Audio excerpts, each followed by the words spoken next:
Data penerima PKH dan BPNT yang digunakan pada tahap 1 2025 berakhir hanya sampai pada pencairan yang berlangsung periode pertama atau triwulan 1 2025. Artinya pada penjadwalan pencairan bansos seperti PKH dan BPNT tahap 2, Kementerian Sosial tidak lagi menggunakan data yang sama, namun basis data yang baru dimanfaatkan. Tentunya konsekuensi penggunaan sumber data baru akan berdampak signifikan terhadap siapa saja yang menerima di tahap 2 atau pencairan berikutnya. Seperti bantuan BPNT dan PKH akan kembali divalidasi ulang penerimanya agar lebih tepat sasaran.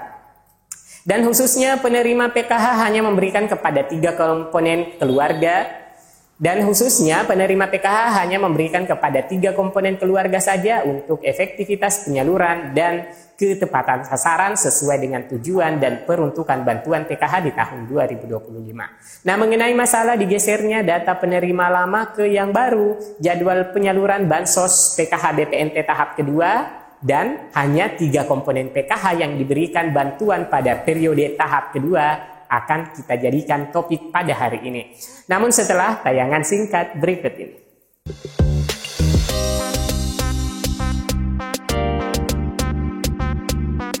Assalamualaikum warahmatullahi wabarakatuh. Halo semua teman-teman, tak terasa bulan Februari semakin merangkak menghabiskan penanggalannya di bulan ini. Dan bulan Ramadan tinggal hitungan hari kita akan menyambutnya. Seiring kebijakan Prabowo akan mengoptimalkan penyaluran bantuan sosial pada bulan Februari dan Maret ini, yaitu bantuan PKH, BPNT, BLT Dana Desa, dan bantuan KIP. Pencairan bantuan sosial Bansos triwulan pertama tahun 2025 sudah hampir paripurna. Ditargetkan penyaluran akan rampung sebelum memasuki bulan Ramadan pada awal bulan depan. Namun ada kabar yang mengejutkan pada penyaluran Bansos pada tahap kedua. Ada gebrakan besar, yaitu data penerima PKH dan BPNT saat ini dihapus. Kebijakan pemerintah mengganti data penerima baru. Pemerintah mengambil langkah besar dalam penguatan data nasional. Sejak ditandatanganinya penggunaan sumber data bansos yang baru oleh Presiden Republik Indonesia Prabowo Subianto, yaitu Instruksi Presiden Impres nomor 4 tahun 2025 tentang Data Tunggal Sosial Ekonomi Nasional DTSEN pada 5 Februari 2025. Maka secara resmi data terpadu kesejahteraan sosial dilarang penggunaannya dan data penerima bansos baru berdasarkan data tunggal sosial ekonomi DTSEN. Sebagaimana Mensos Gus Ipul dalam acara dialog bersama pilar-pilar sosial di Madiun Jumat 21 Februari kemarin, beliau menegaskan dengan ditandatanganinya Impres tersebut data terpadu kesejahteraan sosial DTKS tidak lagi digunakan. DTSEN hadir sebagai data induk baru yang mencakup seluruh penduduk Indonesia dari lapisan terbawah hingga teratas. Keputusan ini menjadi tonggak sejarah baru dalam penyempurnaan sistem data kependudukan yang lebih akurat dan kalinya Indonesia memiliki data tunggal nasional yang menyangkut seluruh penduduk.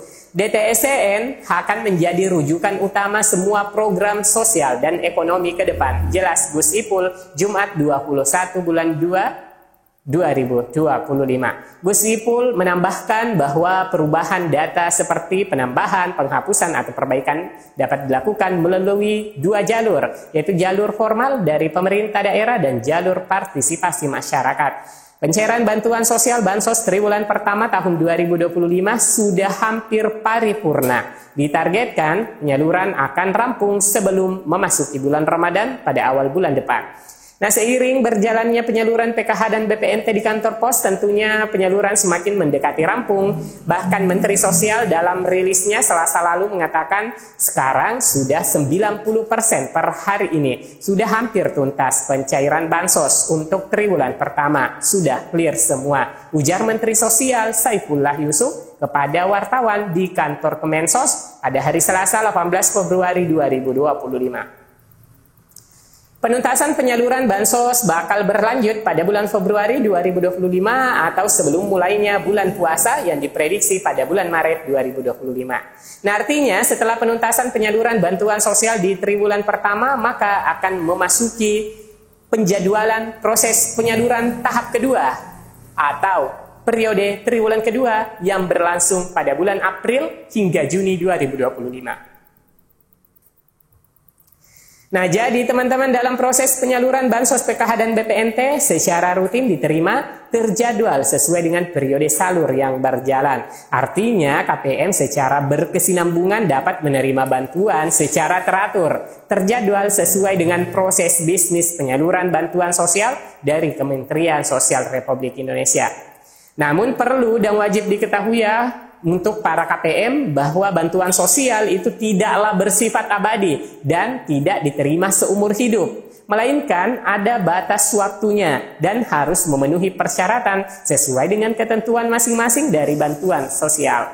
Nah, khususnya untuk bantuan PKH, persyaratan yang menjadi peserta PKH tidak semudah bantuan BPNT. Bantuan PKH disebutkan dalam aturannya bahwa ini merupakan bantuan bersyarat. Selain dari persyaratan keluarga miskin, juga harus memenuhi persyaratan komponen PKH. Nah, keberadaan komponen PKH inilah yang dibayarkan sesuai dengan kategori anggota keluarga yang tercatat dalam kartu keluarga dan aktif data keluarganya pada data Sosial Ekonomi Nasional (DPSN).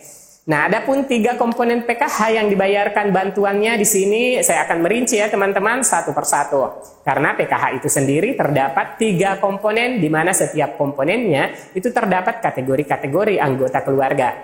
Yang pertama, komponen kesehatan. Komponen kesehatan terdapat 2 kategori di dalamnya, yaitu kategori ibu hamil atau nifas dan anak usia dini. Untuk kategori ibu hamil yang terbayarkan adalah kehamilan kedua. Jadi teman-teman atau ibu-ibu penerima PKH jika sudah memiliki 2 anak lantas hamil lagi, nah ini tidak masuk menjadi komponen ya teman-teman, meskipun kenyataannya sebagai ibu yang sedang mengandung.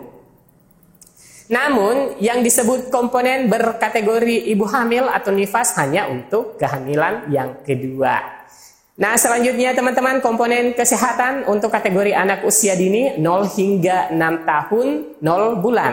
Jika 6 tahun lebih 1 hari ini tidak termasuk ya teman-teman, jika pada saat verifikasi perhitungan bantuan ternyata usia anak sudah melebihi dari 6 tahun 0 bulan. Dan untuk komponen anak usia dini hanya diberlakukan sampai pada anak pertama dan kedua saja. Komponen selanjutnya di PKH teman-teman yang dibayarkan yakni komponen pendidikan. Nah, untuk komponen pendidikan yaitu anak-anak yang bersekolah pada jenjang sekolah formal yang terdaftar pada Dapodik maupun EMIS. Selanjutnya, komponen yang dibayarkan pada PKH adalah komponen kesejahteraan sosial. Nah, ini adalah komponen yang ketiga ya teman-teman. Nah, untuk komponen kesejahteraan sosial yang meliputi disabilitas berat dan lansia. Untuk bantuan program Keluarga Harapan PKH lansia itu 2,4 juta rupiah per tahun dan disabilitas berat 2,4 juta rupiah per tahun. Namun teman-teman harus memastikan ya pada pemutakhiran 6NG itu sudah melaporkan anak disabilitasnya dan jenis disabilitasnya pada operator 6NG maupun pendamping sosial. Dan perlu diketahui bahwa tidak semua disabilitas atau kecacatan Dan perlu diketahui bahwa tidak semua disabilitas atau kecacatan bisa masuk. Dan perlu diketahui bahwa tidak semua disabilitas atau kecacatan bisa masuk menjadi penerima. Tetapi kecacatan berat adalah disabilitas yang tidak dapat beraktivitas tanpa bantuan orang sekitarnya.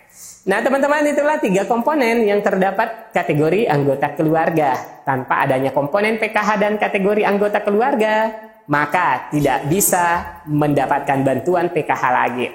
Nah mungkin cukup seperti itu ya teman-teman informasinya. Semoga informasinya bermanfaat. Sampai jumpa di video selanjutnya. Wassalamualaikum warahmatullahi wabarakatuh.